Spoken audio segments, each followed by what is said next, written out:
Okay, so we're still in the Tempest, and we looked at Act 1 last time. I'm going to do Acts 2 through 5 today.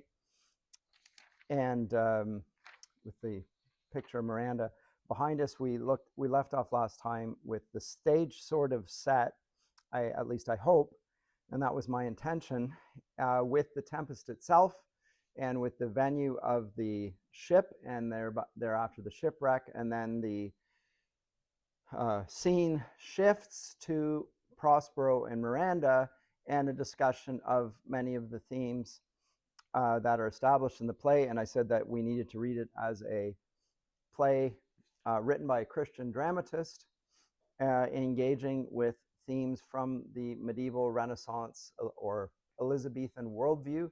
That's the way Shakespeare operated. That's the lens through which we need to read the play to appreciate it. And if we don't do that, we ended up reading it in contemporary fashions as a sort of a colonialist text, reading it from a worldview that dismisses the idea of the spiritual, the supernatural, out of hand.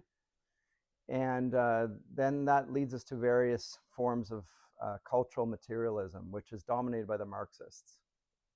And if you're going to read it that way, then you can read it either as a white colonialist text, or you can even read it from the vantage point of queer theory and heteronormativity or patriarchy or whatever. All of the fashionable approaches of our day become fair game and seem legitimized by the treatment of Caliban, who is mistreated simply because he's black, and Prospero has come and he's colonized him, and Caliban, the native there, is being mistreated. And so, of course, this just proves that Shakespeare is, in some sense, not just a problem author, but he almost is the foundation for the whole problem of Western literature. And so Shakespeare not only should no longer be read as a canonical author, but he should be effectively removed from curricula, which is what the state of California did a few decades ago, and which the Academy is now doing slowly, gradually everywhere else. Not whole scale, but piecemeal. So in Ontario now, in grade 11, we do Indigenous literature, and we've dropped Shakespeare altogether, which is an extraordinary thing.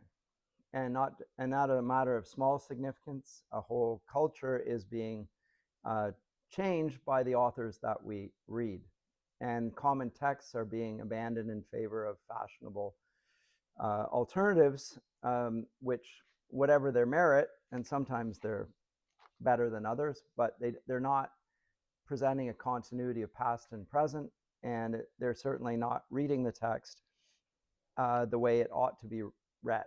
And I'm proposing here to try and do that as best I can, and thereby introduce a contemporary audience to a Christian worldview, which they've debunked just because they've been told it's patriarchal, white, whatever, colonialist, oppressive, and yet I've never actually read those sorts of texts. The same thing was said when I first studied English literature by my first-year English professor at the time. She told us we needed to read the Bible if we wanted to understand Western literature at all. We needed to read the Bible, and she was greeted with snorts and noises of derision by the undergrads in the 1980s. And she said, and it was an important moment in my life, she said, "You people have come to an institution of higher learning. We're here to scrutinize, by all means criticize things, but what we don't do is dismiss things that we've never read, because we're here to dispel ignorance, not to encourage it." And I think that that's a great response.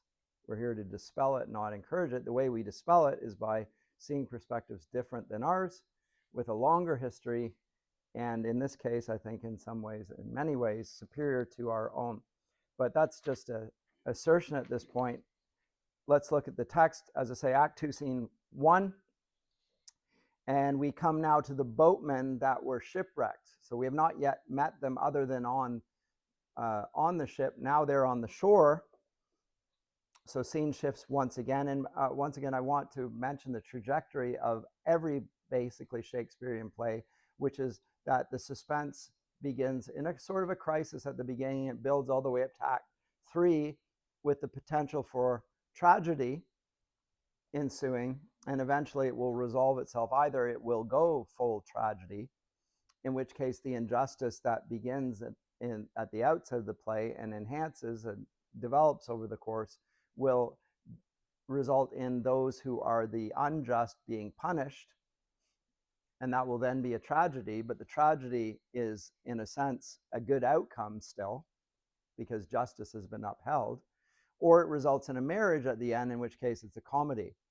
But note that if you think about Christian eschatology, the book of Revelation, we see both things in evidence. You can either see it from the bride's perspective, in which case there's a wedding and it all's well that ends well, and there's celebration, there's joy, or you can see it from the perspective of Babylon the Great, in which case there's wailing and gnashing of teeth, and the unjust get their just deserts. But it's the same event seen from different vantage points. I think that's what Shakespeare does in his comedies and tragedies.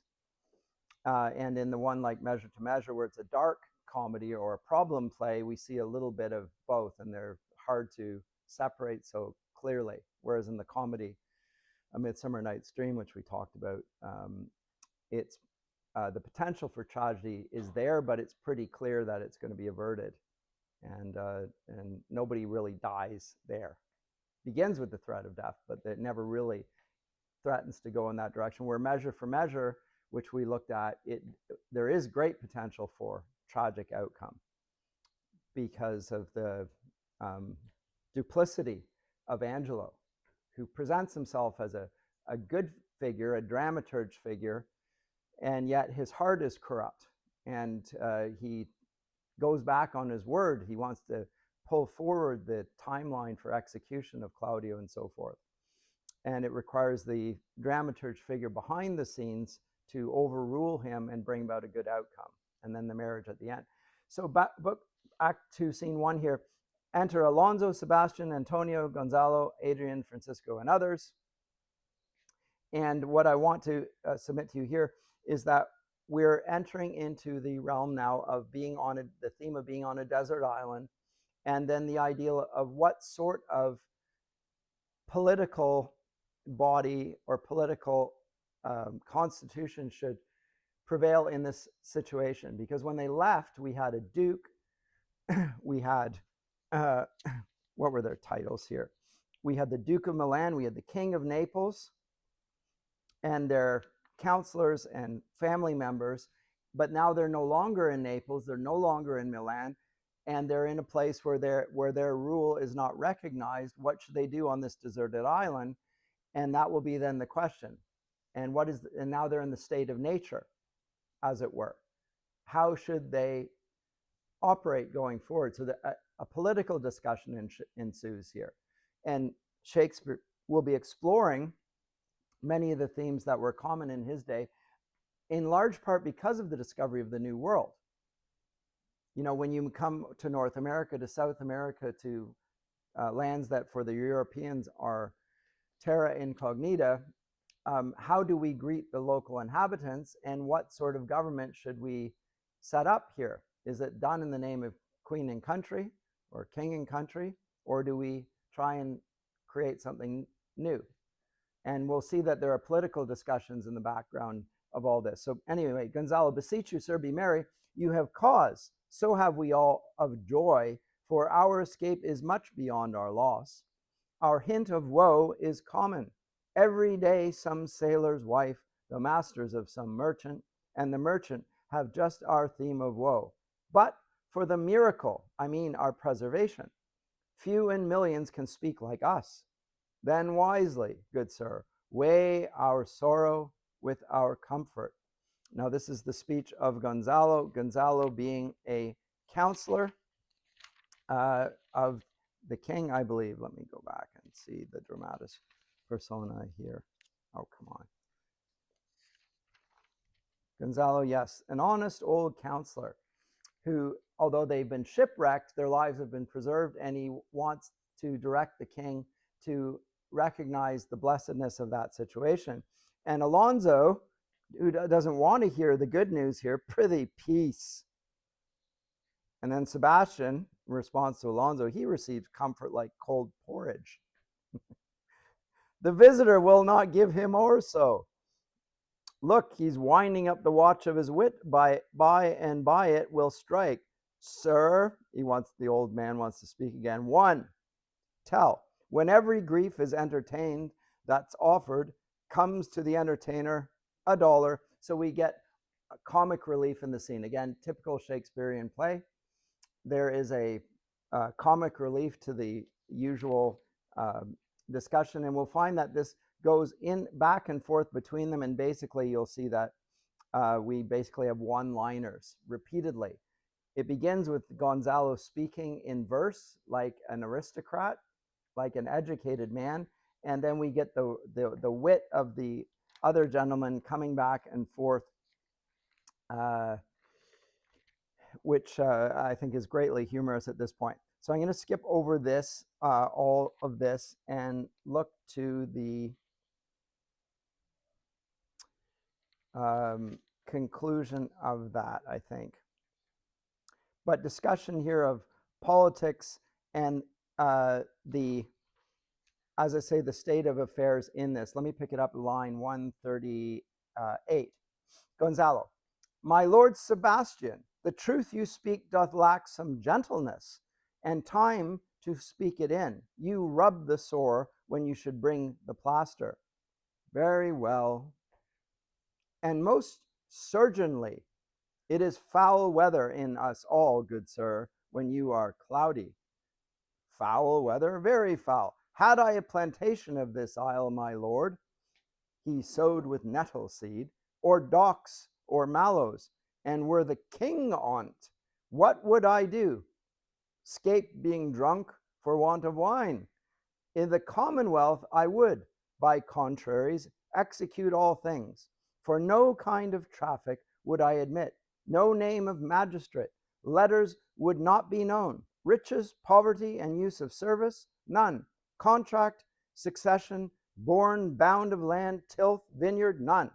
No use of metal, corn, or wine, or oil, no occupation, all men idle, all, and women too, but innocent and pure, no sovereignty. So Gonzalo, the old counselor, comes to the position that we'll have no form of social organization whatsoever. We won't have a king. We won't have any work. We'll go back to a state like a golden age in which there is no oppression, there is no work, we're in the realm of plenty. He's an anarchist, effectively. Yes. And we will go back to the state of nature where everyone will be happy. It's a sort of a golden age, spoken of by Virgil in his eclogues, discussed also in Thomas More's Utopia. He's a utopian, but he is effectively an anarchist of sorts. And then Sebastian's very wise comment, yet he would be king on't.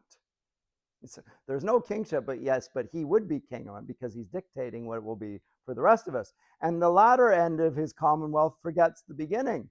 All things in common nature should produce without sweat or endeavor, treason, felony, sword, pike, knife, gun, or need of any engine, that is, gun, would I not have. But nature should bring forth of its own kind all foison, all abundance to feed my innocent people. So he treats the island like a romantic would and sees it as a venue in which original sin has not blighted the created order. It sees sin as something endemic in the social order, but not endemic in the creation. Let's try and go back to the beginning. We'll live in the state of nature without any of these human cultural things that bring about sin with them. So it's a discussion here. I don't want to get into this too greatly because I want to move on from the play, but Act 2, Scene 1, in large part is a discussion of politics and how do we organize ourselves politically in this brave new world, as Miranda will eventually call it, and then becomes the subject matter of other later discussions, like in Aldous Huxley's famous novel. But at this point, I'm going to go to the intrusion of Ariel.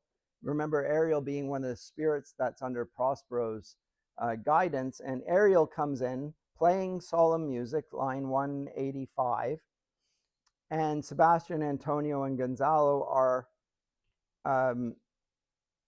interrupted by this and to some degree put to sleep by this.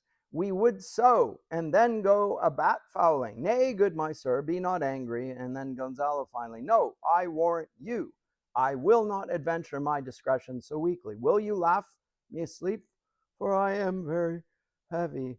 Go asleep and hear us. And all sleep except Alonso, Sebastian, and Antonio. So now they've been put to sleep, and I presume by Ariel.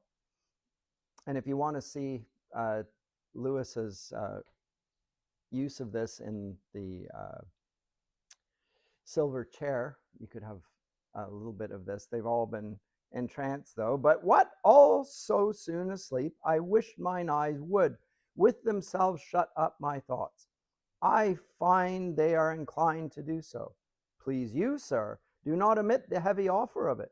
It seldom visits sorrow. When it doth, it is a comforter. We, too, my lord, will guard your person while you take your rest and watch your safety. And then Alonso, thank you, wondrous heavy. And then he falls asleep. And now we have left Sebastian and Antonio. Comment from Sebastian. What a strange and Ariel at this point exits. We have the two men left over. What do the two men then discuss? What a strange drowsiness possesses them. It is the quality of the climate. Why doth it not then our eyelids sink? I find not myself disposed to sleep, nor I. My spirits are nimble. They fell together all as by consent. They dropped as by a thunderstroke. What might, worthy Sebastian? Oh, what might? No more. And yet methinks I see it in thy face what thou shouldst be. The occasion speaks thee, and my strong imagination sees a crown dropping upon thy head. So we've got two here, and the suggestion then is, though we're not the king and we're not the noble, we could become one here if I crown you. So discussion, there's a rebellion against the inherited authority in this state of nature. Why should not the young rule over the older here? Because might makes right. We can just arbitrarily decide it on that basis. So then this introduces this idea, which is again part of the political discussion and all that. So anyway, the crown dropping on their head. What, are thou waking? Do you not hear me speak? I do, and surely it is a sleepy language, and thou speakst out of thy sleep. What is it thou didst say? This is a strange repose, to be asleep with eyes wide open, standing, speaking, moving, and yet so fast asleep. Noble Sebastian, thou lett'st thy fortune sleep. Die, rather, winkst while thou art waking. So you'll see in Sebastian and Antonio something like what we will see when we come to Macbeth. We have Lady Macbeth telling Macbeth he needs to seize the moment while it is in front of him. Act and use your power, which is your virtue here, to be king. Take the opportunity. I'll support you in this. And of course, Sebastian is hesitant to do this and pretends that they're all in a state of sleep and I'm not hearing you rightly here, even though he is. Yeah, you're dreaming and we're both dreaming here and I'm not hearing this, and yet he likes what he's hearing. But that's the discussion here. Thou dost snore distinctly. There's meaning in thy snores. I am more serious than my custom. You must be too, if heed me, which to do trebles thee o'er. Well, I am standing water. I'll teach you how to flow. Do so. To ebb hereditary sloth instructs me. Oh, if you but knew how you the purpose cherish, while thus you mock it, how in stripping it, while you more invest it. Ebbing men, indeed, most often do so near the bottom run by their own fear or sloth. Prithee, say on. So Sebastian is interested in this. At first, he pretends not to hear it because it's treasonous, but invites the conversation, and they proceeds, and they propose a sort of revolt, as it were. So at the end of this, 290, I'll come to the conclusion of this discussion. Thy case, dear friend, shall be my president, as thou gotst Milan, I'll come by Naples. Draw thy sword, one stroke shall free thee from the tribute which thou payest, and I, the king, shall love thee. Draw together, and then and when I rear my hand, do you the like to fall it on Gonzalo. Oh, but one word. So they intend on murder.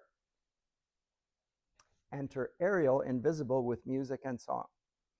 My master, through his art, foresees the danger that you, his friend, are in, and sends me forth, for else his project dies, to keep them living, and then sings in Gonzalo's ear, and sings in rhyme.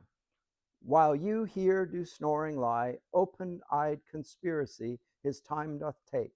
If of life you keep a care, shake off slumber and beware, awake, awake. And then Antonio, then let us both be sudden, and then Gonzalo waking. Now, good angels, preserve the king. Awakes Alonso. Alonso, why, how now? Ho, awake, why are you drawn? Wherefore this ghastly looking? What's the matter? Whilst we stood here, securing your repose, said Sebastian, even now we heard a hollow burst of bellowing like bulls or rather lions. Didst not wake you? It struck mine ear most terribly. I heard nothing. 'Twas a din to fright a monster's ear, to make an earthquake. Sure, it was the roar of a whole herd of lions. Heard you this, Gonzalo? Upon mine honor, sir, I heard a humming, and that a strange one too, which did wake me. I shaked you, sir, and cried, as my noise opened, I saw their weapons drawn. There was a noise, that's verily. 'Tis best we stand upon our guard, or that we quit this place. Let's draw our weapons, lead off this ground, and let's make further search for my poor son. Gonzalo's, heaven keep them from these beasts, for he is sure in the island. Lead away. Prospero, my lord, says Ariel, shall know what I have done. Go, king, go safely on to seek thy son. So Ariel creates the context for them to reveal the wickedness of their hearts in the situation where, and the possibility of a mutiny, and in fact a revolt, and thwarts that, but thereby reveals the intentions of the characters. Now, we wouldn't know that otherwise, but now they're in the situation, like in many situations, when you are in a desert island, I guess, suddenly you're in the state of nature. All those stupid reality TV shows where there's no justice there. How do people act when they're not afraid of the consequences of their actions? Well, people like that sort of show. I can't stand it, but there you go. But that's the exploration here. So Shakespeare is exploring what's the right and best form of government. He delves into politics here and into the right ordering of things. Remember, Shakespeare's interested in not just hierarchy, but noble hierarchy, hierarchy that is just. Hierarchy in and of itself is not good. Hierarchy that's based on nobility and on righteousness is good. And so he's going to explore those themes here, though. And nature is not good because it's natural, is the point. So contradicting the whole romanticization of nature, which presents Caliban as the hero, is basically beyond the pale. You wouldn't even consider this. And as I say, Caliban is an anagram for cannibal. So enter that very same figure I just mentioned, Act 2, Scene 2. Caliban with a burden of wood, a noise of thunder heard, and then Caliban speaks. And note that he speaks in verse, and thereby shows that he's educated. He doesn't just speak in prose. The lines stop. He speaks in iambic pentameter, shows that he has a cultivated mind, the effect of Prospero's education on him. But that doesn't mean that his character has been reformed. In fact, we've already seen that that was Prospero's frustration, is that he couldn't reform his character because he didn't want to be. He's an unregenerate figure. But anyway, enter Caliban with a burden of wood, a noise of thunder heard. And now Caliban. All the infections that the sun sucks up from bogs, fens, flats, on Prosper fall, and make him by inchmeal a disease. His spirits hear me, and yet I needs must curse. But they'll nor pinch fright me with urchin shows, pitch me in the mire, nor lead me like a firebrand in the dark out of my way, unless he bid them. But for every trifle are they set upon me. Sometime like apes that mow and chatter at me, and after bite me, then like hedgehogs which lie tumbling in my barefoot way and mount their pricks at my footfall. Sometimes am I all wound with adders, who with cloven tongues do hiss me into madness. So Caliban is blighted by the spirits at Prospero's bidding. Enter Trinculo. And now what we get is a parallel to the scene that had just transpired between Sebastian and um, Antonio. We get two figures that are also going to mount a rebellion in the figures of Trinculo and Caliban. So Trinculo enters, and now still speaking Caliban. Lo, now lo, here comes a spirit of his, and to torment me for bringing wood in slowly. I'll fall flat, perchance he will not mind me. Now Trinculo comes in, and Trinculo is a commoner, but he speaks, and he is speaking the speech of a commoner. Note the verse, the way it's written on the page here. And the speech is not only not marked by verse, it's also not very rational. Here is neither bush nor shrub to bear off any weather at all, and another storm brewing. I hear it in the singing in the wind. Yon same black cloud, yon huge one, looks like a foul bumbird that would shed his liquor. If it should thunder as it did before, I know not where to hide my head. Yon same cloud cannot choose but fall by pailfuls. What have we here? A man or a fish? Because he's looking at Caliban. A man or a fish, dead or alive? A fish. He smells like a fish. A very ancient and fish-like smell. A kind of, not of the newest, poor John. A strange fish.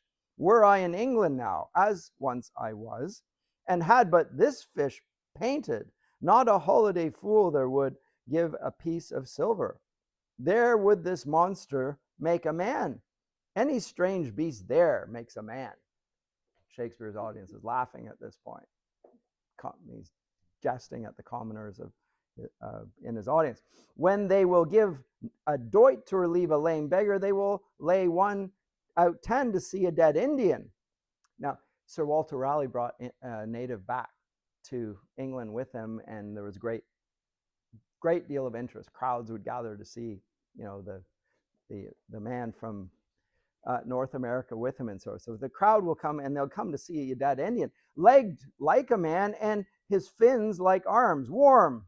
Oh my troth, I do now let loose my opinion, hold it no longer. This is no fish, but an islander that hath lately suffered by a thunderbolt. And then you hear the thunder.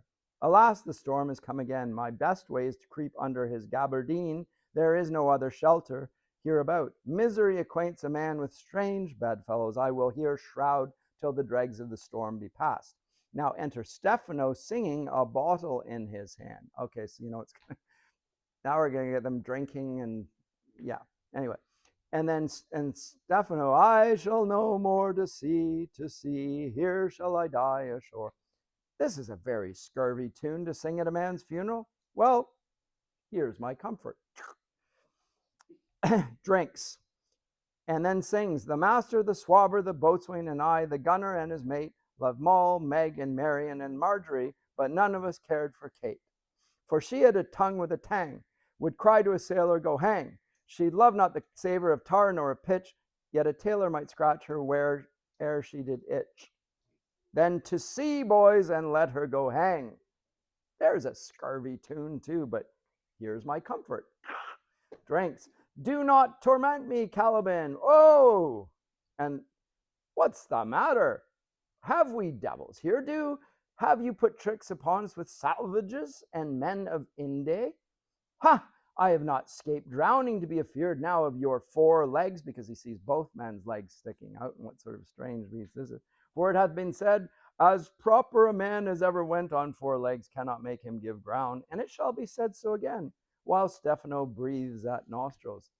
The spirit torments me. Oh, this is some monster of the isle, with 4 legs, who hath got, as I take it, an ague. Where the devil should he learn our language? I will give him some relief, if it be but for that. If I can recover him and keep him tame and get to Naples with him, he's a present from any emperor that ever trod on neat's leather. Do not torment thee, prithee, I'll bring my wood home faster. He's in his fit now, and does not talk after the wisest. He shall taste of my bottle.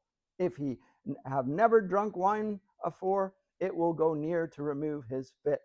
If I can recover him and keep him tame, I will not take too much for him. He shall pay for him that hath him, and that soundly. And then Caliban, thou dost me yet but little hurt. Thou wilt anon, I know it, by thy trembling, now prosper, works upon thee. Come on your ways, open your mouth. Here is that which will give language to you. Eat.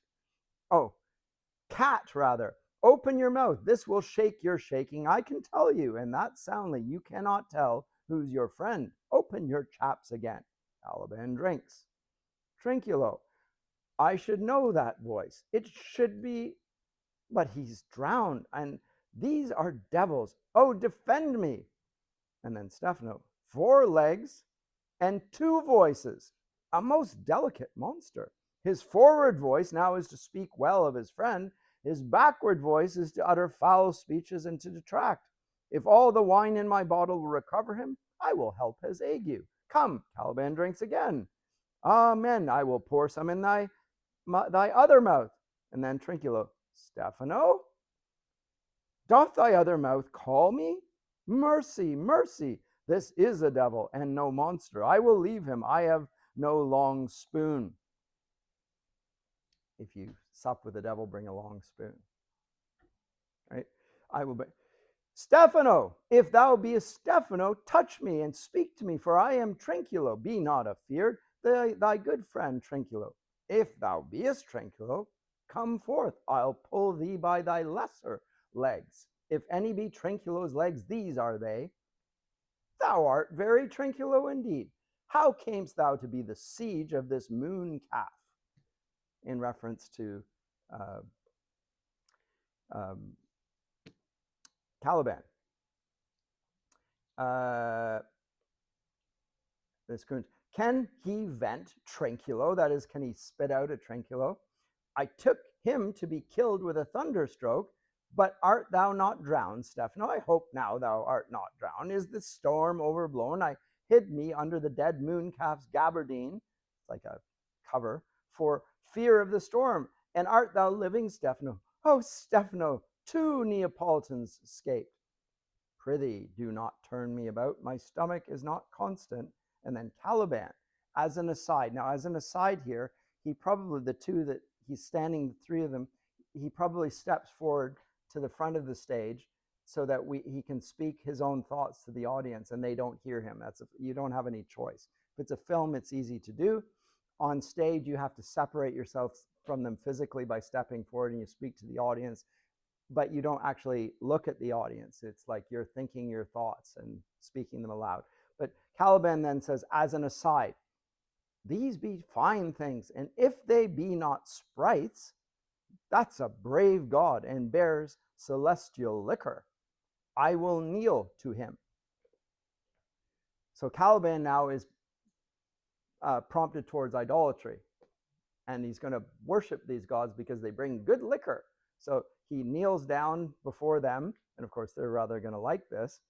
And then Stephano, still talking to Trinculo, how didst thou escape? How camest thou hither? Swear by this bottle how thou camest hither.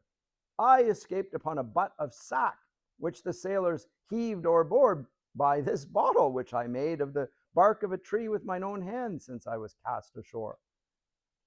And then Caliban, I'll swear upon that bottle to be thy true subject, for the liquor is not earthly. Here, swear then how thou escapest. Swam ashore, man, like a duck. I can swim like a duck, I'll be sworn. Here, kiss the book. Bottle. kiss the book. Uh, Though thou canst swim like a duck, thou art made like a goose. Oh, Stefano, hast any more of this? The whole butt, man. So he's got a huge repository of liquor that he got off the ship. The whole butt. My cellar is in a rock by the seaside where my wine is hid. How now, moon calf, how does thine ague? Hast thou not dropped from heaven? So he's feeling the effects of the alcohol and rather enjoying it. Out of the moon, I do assure thee, I was the man in the moon when time was. I have seen thee in her, and I do adore thee. My mistress showed me thee, and thy dog, and thy bush. So Cerberus and so forth. So yes, and so he's immediately brought into a superstitious, oh, you're the man in the moon. Okay. My mistress, Sycorax, the witch, showed me that way. Come, swear to that. Kiss the book. I will furnish it anon with new contents. Swear, Caliban drinks. By this good light, this is a very shallow monster. I afeard of him, a very weak monster. The man in the moon, a most poor, credulous monster. Well drawn monster, in good sooth. I'll show thee every fertile inch of the island, and I will kiss thy foot. I pray thee, be my God. By this light, a most perfidious and drunken monster. When God's asleep, he'll rob his bottle. I'll kiss thy foot, I'll swear myself thy subject. Come on then, down and swear. I shall laugh myself to death at this puppy-headed monster, a most scurvy monster. I could find in my heart to beat him. Come, kiss. But that the monster's in drink, an abominable monster. So Stefano and Trinculo find Caliban rather endearing, and yet they are looking down on him, but that's because he's prostrating himself before them and worshiping them, and they just find this rather amusing because they are at the bottom of the social order of things, and yet on the island there's a creature here who would revere them and follow them as if they were his god, and they rather like that situation.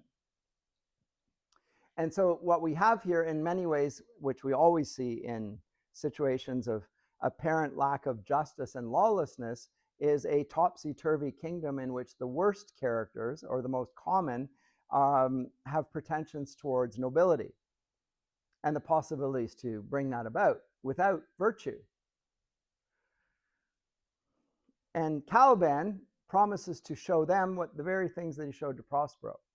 What the difference between Prospero and these two is that Prospero actually is a worthy, noble figure and intends good. They serve their stomachs. But Caliban's promise, I'll show thee the best springs, I'll pluck thee berries, I'll fish for thee, and get thee wood enough, a plague upon the tyrant that I serve. I'll bear him no more sticks, but follow thee, thou wondrous man. A most ridiculous monster, to make a wonder of a poor drunkard.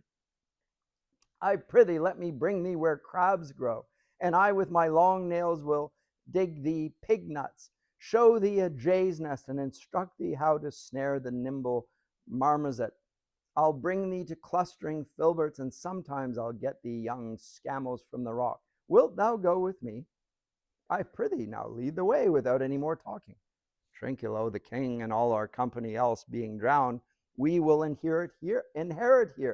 Here, bear my bottle. Fellow Trinculo, we'll fill him by and by again.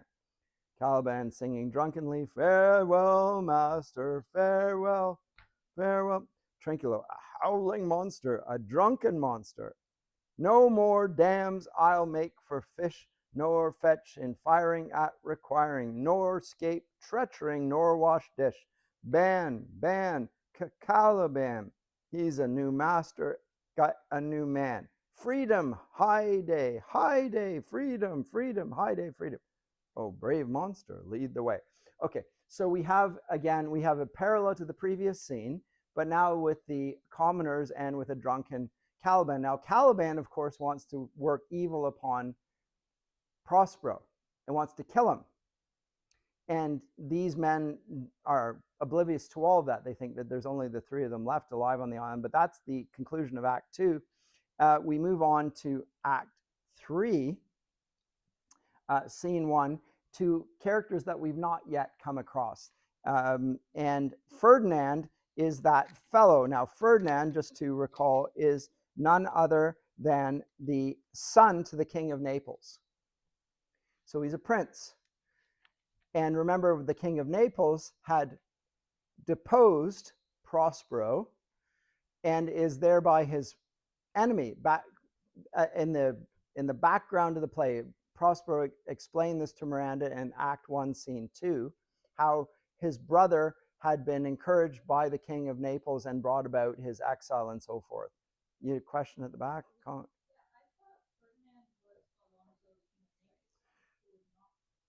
Ferdinand is the son to the King of Naples, yes. Yes. No, I said that he was his rival, his enemy, and his brother um, is Antonio, and usurped him as the Duke of Milan. But this is the man who, what Antonio did is he listened to the King of Naples and allied with him in throwing his brother out, and the King of Naples effectively became the lord of both places and allowed him to rule in his brother's stead.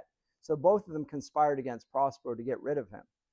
And this is his son, so his enemy's son, who's caused him great harm. And now we come to him for the first time since Act 1, Scene 1, because he's in a different place on the same desert island. And this is where Prospero is going to come with his daughter Miranda, because Miranda is going to be introduced to none other than Ferdinand. And what ensues here happens. Now, Ferdinand bearing a log. Ferdinand, there be some sports are painful, and their labor delight in them off. Some kinds of baseness are nobly undergone, and most poor matters point to rich ends.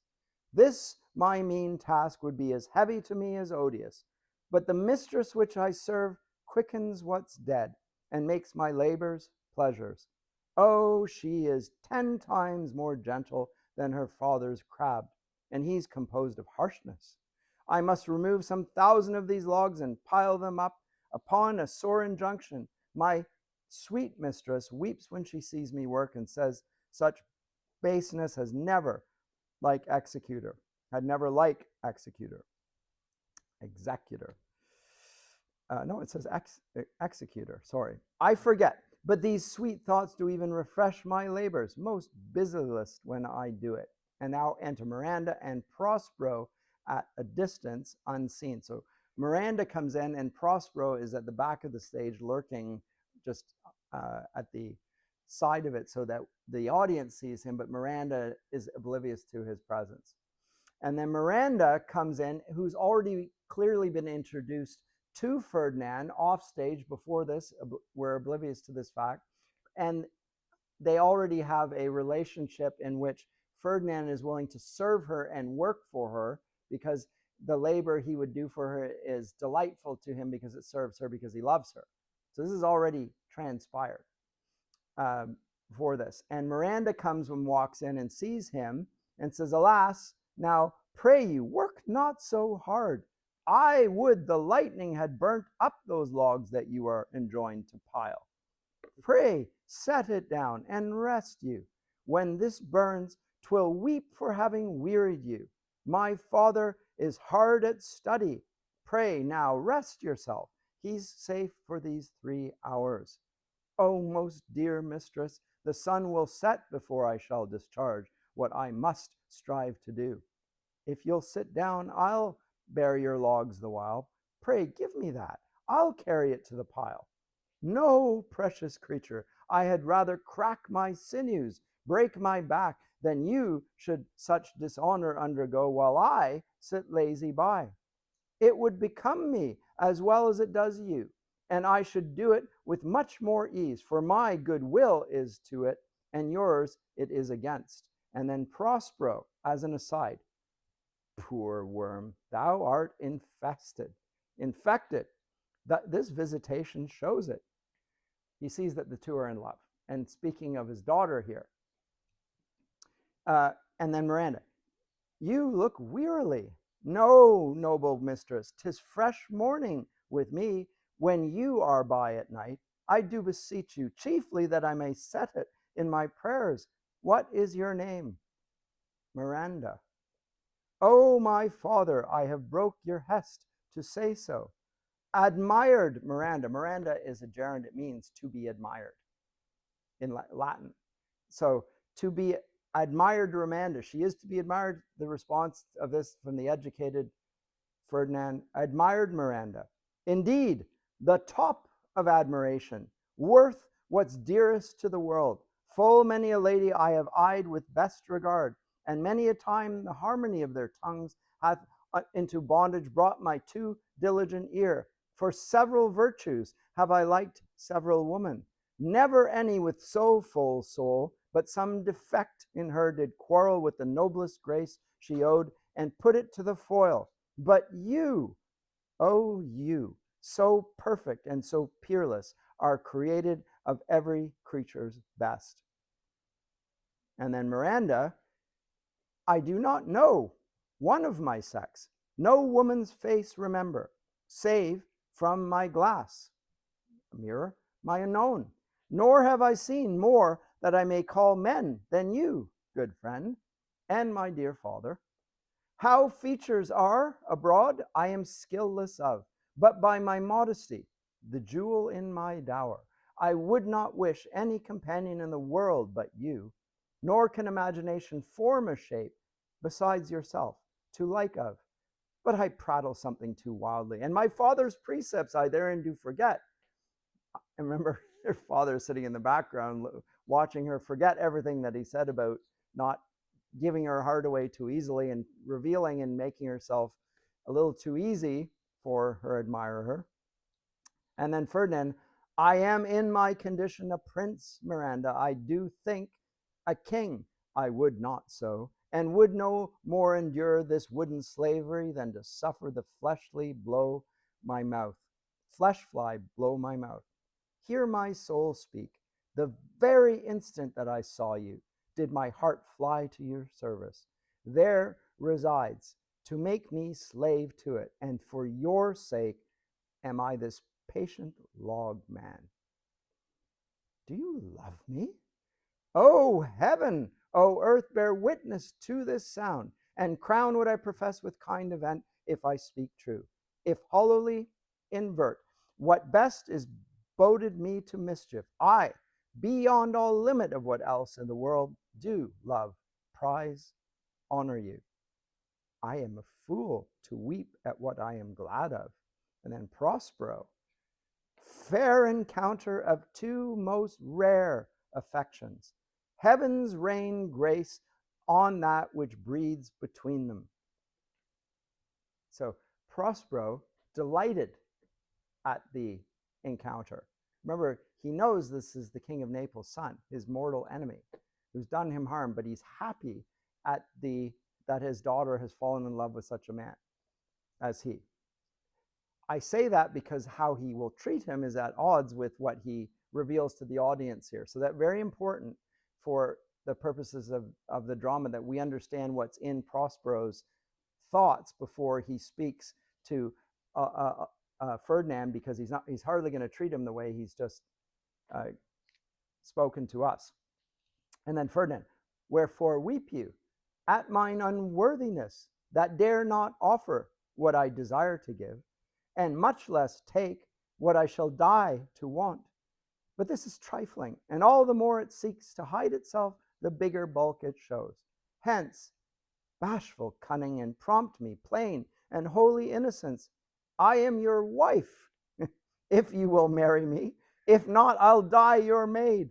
To be your fellow you may deny me, but I'll be your servant, whether you will or no. My mistress, dearest, and I thus humble ever. My husband then? So she's very forward. Like, there was the proposal, and are you going to accept it? And she has no idea how to engage in this interaction, this social engagement, and so forth. My husband then, I, with a heart as willing as bondage, heir of freedom. Here's my hand, and mine with my heart in it. And now farewell till half an hour hence. A thousand. Now it's a little bit sickly sweet. but it's delightful. All the same for that. So exeunt all Ferdinand and Miranda severally, and now we have Prospero left to conclude the scene. And what's his thoughts? So glad of this as they I cannot be, who are surprised withal, but my rejoicing at nothing can be more. I'll to my book, for yet ere supper time must I perform much business appertaining. Okay, so now we get, remember I said this was a romance, and there's the magic of the situation, which will lead to the wedding scene at the conclusion, the famous wedding scene with the wedding march that will follow with that, although I think the wedding march that is famous is from A Midsummer Night's Dream. But all that will come towards the end, and we'll see that there are all sorts of supernatural creatures brought into that as well, but I'll come to that. Go back in scene 2, the scene of rebellion and the attempted murder of Prospero from Caliban, Stefano, and Trinculo, which mirrors the attempted on Prospero's life that brought him to the island to begin with. So an insurrection. And how will it be dealt with?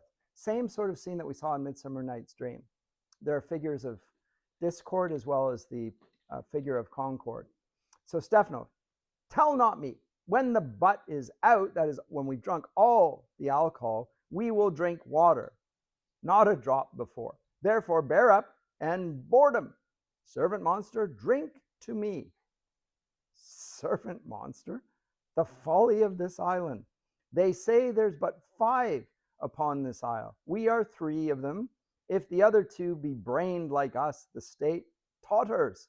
Drink, servant monster, when I bid thee. Thy eyes are almost set in thy head, because he's so drunk, he's falling backwards, doesn't want to drink anymore.